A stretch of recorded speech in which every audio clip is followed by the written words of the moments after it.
शुक्लांबरधरं विष्णुं शशिवर्णं चतुर्भुजं प्रसन्नवदनं ध्यायेत् सर्वविघ्नोपशान्तये।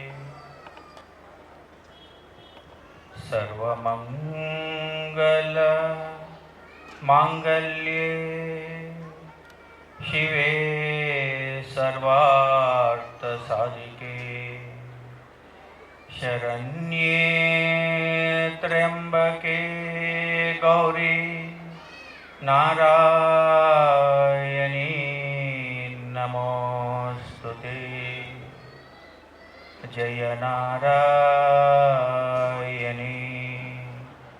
नमोस्तुते।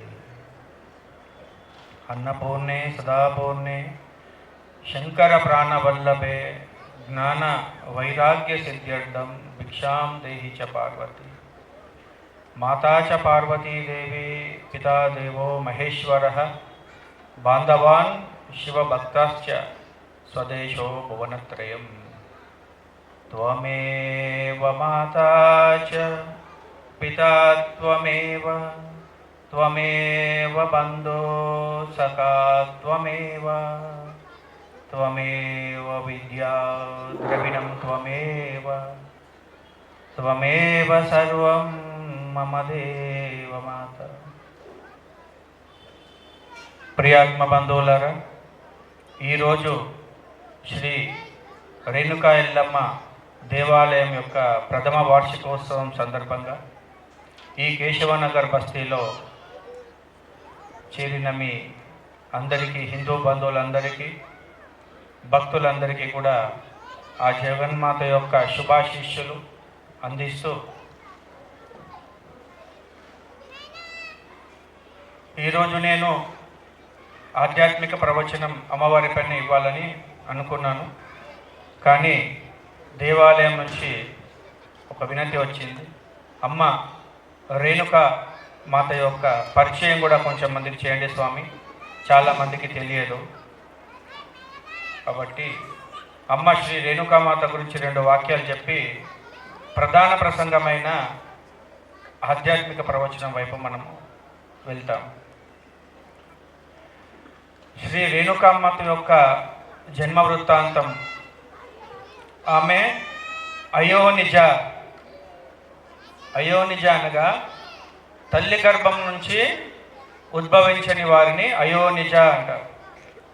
ఏ విధంగా అయితే సీతామాత భూమి నుంచి మనకు అమ్మ లభించిందో ఆ విధంగా ఆమెని అగ్నిజనని అని కూడా అంటారు. రేణుకామాతను అగ్నిజనని. ఆవిడ యొక్క దేదీప్యమాన పవిత్రమైన ఈ జన్మ వృత్తాంతంలో విభిన్నమైన కథనాలు ఉన్నాయి. కొద్దిపాటి మార్పులతో మూలం ఒకటైనప్పటికీ కూడా వృత్తాంతంలో. కాబట్టి మనకు ముఖ్యము ఆవిడ జమదగ్ని మహర్షి యొక్క ధర్మపత్ని, పరశురాముని యొక్క తల్లిగా మనము ముఖ్యంగా తెలుసుకోవాల్సిన విషయం. ఎప్పుడైతే ఈ బాలిక అగ్నిజనని అయిన రేణుకామాత యొక్క జననం జరిగిందో, అగ్ని నుంచి అని ఒక వృత్తాంతం ఉన్నది. ఆవిడ ఒక పుట్ట దగ్గర వారి జననం జరిగిందని మరొక వృత్తాంతం ఉంది. ఆవిడ దేదీప్యమానంగా పరిడవిల్లుతూ యవనవతైన సందర్భంలో మహామనీషావంతుడు తపస్సంపన్నులైన జమదగ్ని మహర్షి వారినిచ్చి వివాహం చేయడము, వారి యొక్క పుత్రుడు పరశురామ భగవానుడు వారి యొక్క పుత్రుడు. దశావతారాలలో ఒక అవతారమైన ఆ పరశురాముడు వారి యొక్క తల్లివారు. ఆవిడ తన యొక్క అపారమైన పవిత్రత కారణం చేత ఒక నది నుండి నీళ్లు తీసుకొచ్చే క్రమంలో ఒక బిందెను కాకుండా తన యొక్క పాతివ్రత్య మహిమ చేత, తప ఫలితం చేత అక్కడ ఇసుక ద్వారా ఒక ఇసుకనే కుండగా మార్చి ఆవిడ ప్రతిరోజు కూడా నీళ్లు తీసుకొని జమదగ్ని ఆశ్రమానికి వెళ్ళేదన్నమాట. ఈ క్రమంలో ఒకసారి రేణుకామాత నది దగ్గర నీళ్లను సేకరిస్తున్న క్రమంలో అమ్మ యొక్క మనసు విచలితమై గంధర్వులను వీక్షిస్తుంది. ఆ సందర్భంలో ఆ కుండ పగిలిపోయి ఈ విషయము జమదగ్ని మహర్షికి తెలిసిన సందర్భంలో వారు ఆగ్రహావేశాలకు గురి అయి తన పుత్రులని ఈ విధంగా ఆదేశిస్తాడు. రేణుకామాత యొక్క శిరఛేదనం చేయవలసిందిగా ఆదేశం ఇస్తాడు. పరశురాముడు తప్ప మిగతా పుత్రులందరూ కూడా అందుకు నిరాకరిస్తారు తల్లిని వధించడానికి. కానీ పరశురాముడు జమదగ్ని మహర్షి అయిన తండ్రి యొక్క ఆదేశాన్ని వేదవాక్కుగా భావించి తల్లి యొక్క శిరఛేదన గావిస్తాడు గాండ్రగొడ్డలి చేత. ప్రసన్నుడైన జమదగ్ని మహర్షి సంతుష్టుడై నీకేం వరం కావాలో కోరుకో అని పరశురాముల వారిని అడగడం జరుగుతుంది.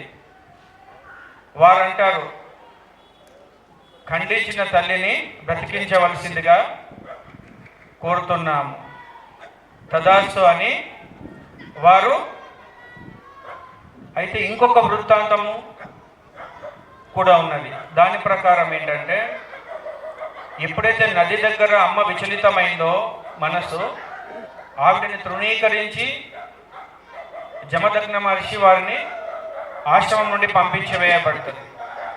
ఆ సందర్భంలో సమీప వాడలో ఉన్న మాతంగి అనే స్త్రీ దగ్గర అమ్మవారు ఉన్నట్టు, వారిని ఆదరించి ఉన్నట్టు తెలుస్తుంది. తర్వాత ఈ క్రమంలో మాతంగి మరియు రేణుకా ఎల్లమ్మ వారు తిరిగి జమదగ్ని ఆశ్రమానికి వచ్చిన సందర్భంలో ఉగ్రుడైన జమదగ్ని మహర్షి పరశురాముల వారిని ఈ విధంగా ఆదేశిస్తాడు, అమ్మవారి తల నరకమని. ఈ సందర్భంలో అడ్డు వచ్చిన మాతంగిని కూడా శిరఛేదనం జరుగుతుంది. ఇద్దరిది, రేణుకామాతది, మాతంగిది. ఈ క్రమంలో సంతుష్టుడైన జమదగ్ని మహర్షి ఏమి కావాలో కోరుకో అన్నప్పుడు తిరిగి మాతృమూర్తిని బతికించవలసిందిగా విన్నపించినప్పుడు తదాస్తు అనడం జరుగుతుంది. ఈ క్రమంలో ఇద్దరి తలలు తీసుకొచ్చిన సందర్భంలో మాతంగి యొక్క తలను రేణుకా ఎల్లమ్మకు, రేణుకా ఎల్లమ్మ యొక్క తలను మాతంగికి పొరపాటున పరశురామ చక్రవర్తి వారు అతికించడం జరుగుతుంది. అయితే మనం ఆచరిస్తున్న, మనం పూజిస్తున్న యొక్క తల్లి శరీరమే మాతంగి, తల మాత్రం రేణుకా ఎల్లమ్మదిగా విభిన్నమైన కథలు అందుబాటులో ఉన్నాయి. మూలం మనం తీసుకోవాల్సింది ఒకటే, ఏకమేవ అద్వితీయం బ్రహ్మ, ఉన్నది ఒకటే, రెండవది లేదు. ఈ సనాతన భూమిలో, ఈ ఆర్యావర్తనంలో 10 అవతారాలు, 18 అమ్మవారి యొక్క అవతారాలు, అమ్మవారికి 108 అవతారాలు కూడా ఉన్నాయి. మనం ఏదైతే పేర్కొంటామో ఎల్లమ్మ, మల్లమ్మ, మావురాళ్ళమ్మ, పోచమ్మ, ఇట్లాంటి భిన్నమైన 108 నామాలు, పేర్లు కూడా అమ్మకే చెందుతాయి. కాబట్టి మనము అర్థం చేసుకోవాల్సిన మొదటి విషయం ఏంది అంటే, ఇప్పుడు భగవద్గీత నుంచి ఒక్క శ్లోకంలోనే యావత్ భగవద్గీత అధ్యయనం చేసిన ఫలితం ఒక శ్లోకం ద్వారా వస్తుంది. అట్లాగే అమ్మవారి యొక్క వైభవం, అమ్మవారిని అర్థం చేసుకోవాలంటే కూడా లలితా సహస్రనామంలో మనకు ఒక శ్లోకం కనిపిస్తుంది. అంతర్ముఖ సమారాధ్య బహిర్ముఖ సుదుర్లభ. యావత్ లలితా సహస్రనామం యొక్క మూలమంతా కూడా ఆ శ్లోకంలోనే ఉంది. అంతర్ముఖ సమారాధ్య బహిర్ముఖ సుదుర్లభ. ఇంతకు క్రితం ఎవరైతే అమ్మను అర్థం చేసుకున్న, అమ్మను అనుభూతి చెందిన వాళ్ళందరూ కూడా తమ దృష్టిని లోనే మరలించిన వాళ్ళు. అమ్మ ఏమంటుంది లలితా సహస్రనామంలో, లలితా త్రిపుర సుందరి, బహిర్ముఖ దుర్లభ, బాహ్యంగా నేను లభించను. ఏవైతే వేడుకలు ఉన్నాయి, ఏవైతే క్రియాకలాపాలు ఉన్నాయి, అవన్నీ మన సంతృప్తికి మనం చేసుకునే ఒక క్రతువు తప్ప, మనిషి ఎవరైతే ఆధ్యాత్మిక జీవితంలో పురోగమిస్తున్నారో మొట్టమొదట వాళ్ళు చేసినది, తెలుసుకున్నది ఏంటి అంటే మనసుని తన లోనికి మరల్చడం, అంతర్ముఖులు అవ్వడం. అంతరాంగిక జీవితంలో ఆధ్యాత్మికత ప్రకాశిస్తుంది. భగవద్గీతలో ఒక శ్లోకం మీకు తెలిసే ఉంటుంది. క్లైబ్యమ్మా స్మగమ పార్థ నైతిపద్యతే క్షుద్రం హృదయ దౌర్బల్యం తత్వోత్తిష్ట పరంతప. వివేకానందుల వారు అంటారు, యావత్ భగవద్గీత యొక్క సందేశము ఈ యొక్క శ్లోకంలో ఇమిడి ఉన్నది. అర్జున, లే, నీ యొక్క ఈ దౌర్బల్యాన్ని, నీ యొక్క పిరికితనాన్ని, నీ యొక్క పాశాన్ని, బంధాన్ని వదిలి కర్తవ్యాన్ని నిర్వర్తించు. కాబట్టి వివేకానంద వారు అంటారు, the message of Bhagavad Gita, the message of fearlessness, ఆ ఒక్క శ్లోకంలో. కాబట్టి భగవంతుని యొక్క అనేక విభూతులు ఉన్నాయి. ఏ మతంలో కూడా, ఏ ధర్మంలో కూడా ఇంతటి సువిశాలమైన భావన, చతుస్సముద్ర పర్యంతం 33 కోట్ల దేవతలను కలిగి ఉన్న ఈ సనాతన ధర్మంలో ఏకమేవ అద్వితీయం బ్రహ్మ. చూడండి, ఒక చక్కని ఒక ఉదాహరణ ద్వారా మీకు ఇది అర్థం చేయడానికి ప్రయత్నిస్తాం. ఒక ఇంటి పెద్ద ఉంటారు, ఇంటి పెద్ద, తను తన భార్యకు భర్త, పుత్రులకు తండ్రి, పుత్రులకు తండ్రి, తన సోదరులకు అన్న, తన తల్లిదండ్రులకు పుత్రుడు. ఒకే వ్యక్తి ఒకడే, కానీ విభిన్నమైన భూమికలు. అటు తల్లిదండ్రులకు కొడుకు అయి ఉన్నాడు, భార్యకు భర్త అయి ఉన్నాడు, పుత్రులకు తండ్రి అయి ఉన్నాడు, సోదరులకు అన్నయ్య ఉన్నాడు. ఒక వ్యక్తి ఇన్ని భూమికల్లో ఎట్లా? అదేవిధంగా 33 కోట్ల దేవతలకు నిలయమైన ఈ సనాతన ధర్మం, ఈ ఆర్యావర్తనంలో నువ్వేది పట్టుకుంటే అదే. నువ్వు రాముడు అనొచ్చు, కృష్ణుడు అనొచ్చు, నరసింహస్వామి అనొచ్చు, శివుడు, గణపతి, దేవి, కుమారస్వామి. ఒక శివుని నువ్వు పూజిస్తూ 33 కోట్ల దేవతలకు కూడా ఆ పూజా ఫలం చెందుతుంది. ప్రత్యేకంగా నువ్వు మళ్ళా ఒక గణపతి పూజ, ఒక సుబ్రహ్మణ్యం పూజ, ఒక ఆ పూజ, ఒక ఈ పూజ, అష్టదిక్పాలకులు, ఇంద్రాది దేవతలు, సమస్త దేవతలు, మన భావన ముఖ్యం. ఇక్కడ చెప్పాను కదా, ఏకమేవ అద్వితీయం బ్రహ్మ, ఉన్నది ఒకటే పరబ్రహ్మ వస్తువు, రెండవ వస్తువు లేదు. అనంతుడైన భగవంతుడు అనంతం. ఒక సముద్రానికి అటొక గట్టు ఉన్నది, ఇటొక గట్టు ఉన్నది, దానికి పరిమితి ఉన్నది. ఆకాశానికి పరిమితి లేదు. అనంతుడు, అప్రమేయుడు. ఈశ్వరుని మాత్రం పుత్రభావంతో భక్తుని యొక్క భక్తికి బంధితుడై అతడు ఒక మహాసముద్రాన్ని గమనించండి. ఒక అంటార్కిటికా సముద్రంలో భక్తుడి యొక్క భక్తి అనే చల్లదనానికి కరిగి ఆ అప్రమేయుడు అనంతుడు భక్తుని యొక్క ఇచ్ఛకు దాసుడై ఒక రాముడిగా, ఒక కృష్ణుడిగా, ఒక యాదగిరి మహర్షి యొక్క ప్రేమకు లొంగి అయిన యాదగిరీశుడైనాడు. భద్రాచల రామదాసు యొక్క ప్రేమకు ఆయన భద్రాద్రీశుడైనాడు. అట్లా మీరు ఎక్కడన్నా చూడండి, భగవంతునికి సర్వవ్యాపకుడు, నిరాకారుడు, ఆయనకు రూపం లేదు.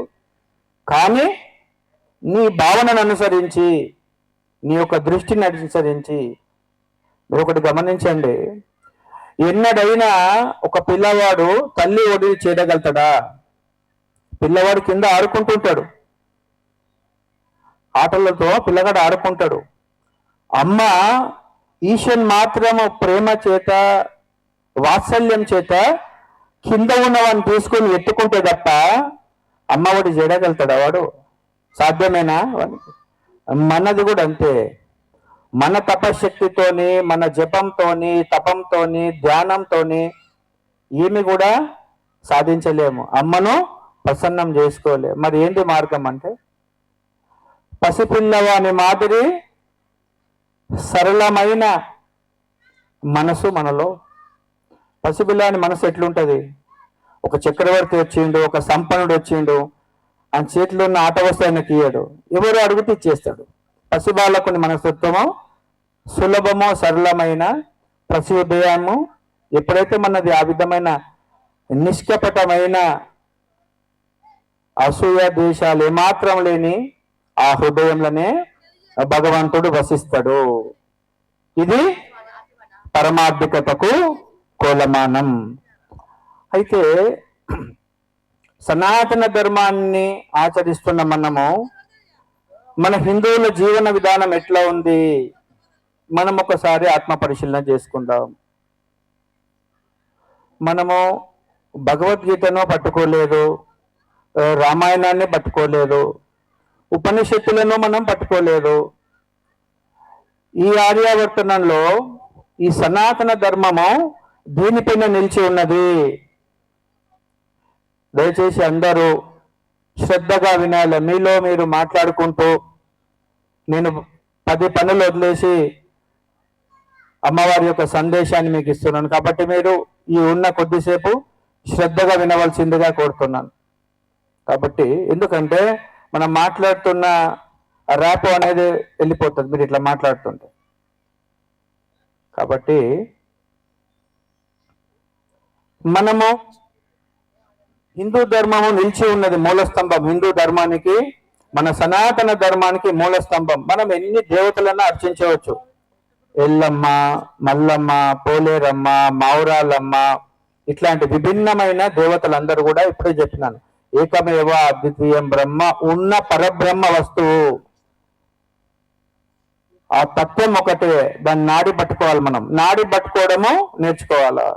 మీరు ఎవరైనా 18 మెట్లు ఎక్కి శబరిమల పోయే వాళ్ళు చాలా మంది ఉంటారు. 18 మెట్లు ఎక్కగానే మనకు ఒక వాక్యం కనిపిస్తుంది, తత్వమసి. తత్వమసి, అది నీవు అయి ఉన్నదు. నన్ను ఇక్కడ వచ్చి దర్శించడానికి నువ్వు వచ్చినావు, కానీ నేను నీలోనే ఉన్నాను, నువ్వే అయి ఉన్నాను, నువ్వు వ్యక్తపరచు.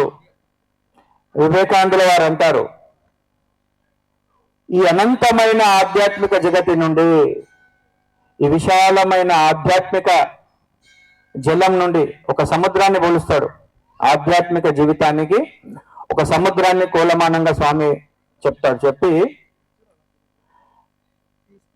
ఒక తుంపురను వ్యక్తపరిస్తే ఆ అగాధమైన సముద్రం నుండి ఒక చుక్కను వ్యక్తపరిస్తే, తీసి ఒకటేస్తే ఒక వివేకానందుడు అయినాడు. అంటే మన భారతీయ ఇతిహాస చరిత్రలో ఎంత ఆధ్యాత్మికత ఉన్నది. ఒక జగద్గురు అయిన ఒక వివేకానందుడు ఆ అనంత జలరాశి, బ్రహ్మానంద సాగరం అనే ఆ అనంత జలరాశి నుండి ఒక చుక్క తీసుకొని ఇట్లా వేసినప్పుడు ఒక వివేకానందుడు అయిండు, ఒక రామానుజుడు అయిండు, ఒక ఆది శంకరాచార్యులు అయినారు. కాబట్టి మన ఆధ్యాత్మికతకు ఎండిలేస్ అన్నమాట, ఒక ఆకాశం మాదిరి. కాబట్టి ఇప్పుడు ఏం జరుగుతుంది సమాజంలో, ముఖ్యంగా మన హిందూ సమాజంలో అంటే, హిందూ సమాజానికి బేస్ మనం పునాది అంటాం కదా, పిల్లర్స్. ఇల్లు కడతప్పుడు పిల్లర్స్. వేదము మనకు ప్రామాణికము. యజుర్వేదము, సామవేదము, 4 వేదాలు మన ఈ సనాతన ధర్మానికి పిల్లర్స్. దానిలో ముఖ్యమైనది ఉపనిషత్తులు. ఇప్పుడు సమాజాన్ని ఎవరైతే నడపాలనుకుంటున్నారో, సమాజాన్ని ముందుకు తీసుకోవాలనుకుంటున్నారో, వాళ్ళు ఆదర్శవంతులు కానప్పుడు ఈ చిన్న ప్రలోభాలకు లొంగి సుదీర్ఘమైన ఈ ఆధ్యాత్మిక ప్రయాణంలో, దేశ నిర్మాణ క్రమంలో, సనాతన ధర్మాన్ని నిర్మించే క్రమంలో వాళ్ళందరూ కూడా బొక్కబోర్లా పడుతున్నారు. ఎందుకంటే దేన్ని బేస్ చేసుకొని, దేన్ని ఆధారం చేసుకొని మీరు నడవాలో, ఒక చిన్న పిల్లాడు ఉంటాడు, ఒక ఒక గుంజనో ఒక సీకునో పట్టుకొని గిరగిరా తిరుగుతుంటాడు, పడడైనా. ఎందుకంటే నాకు బేస్ ఉంది, ఆ సీకును పట్టుకొని స్తంభాన్ని పట్టుకొని తిరుగుతున్నాడు. మనకు ఉపనిషత్తులు బేస్, మనకు ఉపనిషత్తులు వేదాలు మనకు. దురదృష్టవశాత్తు ఏమైందంటే వెయ్యేళ్ళ తురుష్కులు, బహుమని సుల్తాన్లు, మొఘలులు వీళ్ళ యొక్క రాజ్యంలో మన యొక్క దివ్యమైన భవ్యమైన మన సనాతన ధర్మం యొక్క వైభవము పొడిబారిపోయింది. నౌకా విజ్ఞాన శాస్త్రము, విమానయాన శాస్త్రము, వేదాలు, ఉపనిషత్తులు, 7 విశ్వవిద్యాలయాలు, నలంద విశ్వవిద్యాలయము, అట్లాంటి భవ్యమైన తాళపత్ర గ్రంథాలు, ఇట్లాంటివి, చరక సంహిత, ఆయుర్వేద శాస్త్రము, ఇట్లాంటి ఎన్నో భవ్యమైన మన సనాతన ధర్మానికి పట్టుకొమ్మలైనటువంటి అన్నిటిని కూడా దీన్ని ధ్వంసం చేస్తే హిందువులు ధ్వంసం చేయగలుగుతారు అనే ఆధారంగా వాళ్ళు ఈ మన పట్టుకొమ్మలైన ఆధ్యాత్మిక పైన వాళ్ళు దెబ్బతీసినారు. తీసి మొకాలే విద్య విధానాన్ని భారతదేశంలో పరిచయం చేసిండ్రు. మన జీవితంలో నుండి ఆవును మొదట దూరం చేసిండ్రు, జెర్సీని ప్రవేశపెట్టినారు, గేదెని ప్రవేశపెట్టినారు, టీని ప్రవేశపెట్టినారు. ఇవన్నీ కూడా క్రమక్రమంగా ఆవు మన ఇంట్లో ఒక సభ్యునిగా ఉండే, ఆవు మన కుటుంబ సభ్యుల్లో ఒక సభ్యుడిగా ఉండే, వృషభం నందీశ్వరుడు మన కుటుంబంలో ఒక సభ్యుడిగా ఉండే. ఈ ఆంగ్లేయ విద్యా విధానం ద్వారా మెల్లమెల్లగా మన జీవితంలో నుండి ఆవు తొలగించబడింది, వృషభము నందీశ్వరుడు తొలగించబడ్డారు. దాని స్థానంలో గేదె, జెర్సీ ఇవన్నీ కూడా రావడం జరిగింది. కాబట్టి హిందూ యువకులు మన సాధనాన్ని వదిలిపెట్టడం జరిగింది. అన్య మతస్థులు ఎక్కడ కూడా మీరు గమనించండి, మీరు 500 సంవత్సరాల కింద చరిత్రలోకి వెళ్ళండి, 1000 సంవత్సరాల క్రితం పోండి, వాళ్ళు వారి ప్రార్థనా మందిరాన్ని ఆధారం చేసుకొని సంఘటిత శక్తిని ప్రదర్శిస్తున్నారు. కానీ దురదృష్టవశాత్తు దేవాలయాన్ని ఆధారంగా చేసుకొని హిందూ సమాజం ఏం చేస్తున్నది? గతం గడిచిపోయింది, ఆ రోజును మనం తీసుకురాలేము. కానీ ఈ రోజులైనా కొద్దిమంది మీరు దృఢ వ్రత దీక్షా పరులై మన ప్రాంతం నుండి మొదట మనం ప్రారంభిద్దాం. దేవాలయాలను ఆధారంగా చేసుకొని ఎన్నో కార్యక్రమాలు మనం చేయొచ్చు. గతంలో జరిగినాయి ఉపనయనాలు, పెళ్ళిళ్ళు, వైద్య సేవలు, ఎన్నో, ఇది అది అని కాదు, దేవాలయం ఆధారంగా చేసుకొని చేయబడని పనులే లేవు, అన్ని పనులు జరిగినాయి. విద్యా కేంద్రంగా విలసిల్లింది. కాబట్టి మరొకసారి ఆ పూర్వ వైభవాన్ని దేవాలయానికి మనం తీసుకురావాల్సి ఉంటుంది. దేవాలయాన్ని ఆధారంగా చేసుకొని భగవద్గీతను మన యువత అందరు కూడా మర్చిపోయే పరిస్థితికి వచ్చింది. హనుమాన్ చాలీసా కూడా మన పిల్లలకు ఎవరికి రారు, వాళ్ళకు వస్తుంది. 5 సార్లు ప్రార్థన ఏ విధంగా చేయాలని ఉగ్గుపాలతోని 4 సంవత్సరాల పిల్లలు, 5 సంవత్సరాల పిల్లలతో కూడా వాళ్ళు చక్కగా వాళ్ళ మత అనుష్ఠానాన్ని నేర్పించి తరతరాలుగా 3 తరాలు, 4 తరాలు, 5 తరాలుగా వాళ్ళ మత నిష్ఠని వాళ్ళు ముందుకు తీసుకెళ్తారు. వాళ్ళు రాజీ పడలే. తినడానికి తిండి లేకున్నా, కట్టుకోవడానికి బట్టలు లేకున్నా, రోడ్డు పైన పడిన గుడిసెల్లో ఉన్న మత నిష్ఠ దగ్గర ఒక్క అడుగు వెనుకెళ్ళలేదు, రాజీ పడలేదు. మనం రాజీ పడ్డది కేవలం మత నిష్ఠ దగ్గరనే మనం రాజీ పడ్డాం. డబ్బు దగ్గర రాజీ పడలేదు, సౌఖ్యాల దగ్గర రాజీ పడలేదు, ఇల్లు కొనుక్కోవడము, బట్టలు కొనుక్కోవడం, ఎక్కడ కూడా మనము సనాతన ధర్మావంబులు ఎక్కడ కూడా రాజీ పడలేదు. మరి ఎక్కడ రాజీ పడ్డారంటే దేవునికి ఏకనామం పెట్టిన మనం. మన జీవన విధానంలో 24 గంటలలో భగవంతునికి, మన ధర్మానికి మనం 1 గంట కూడా కేటాయించకపోవడం వలన ఈరోజు ఈ ఆర్యావర్తనంలో ఈ భారత భూమిలో మనం చూస్తున్నాం మనం స్వరూపం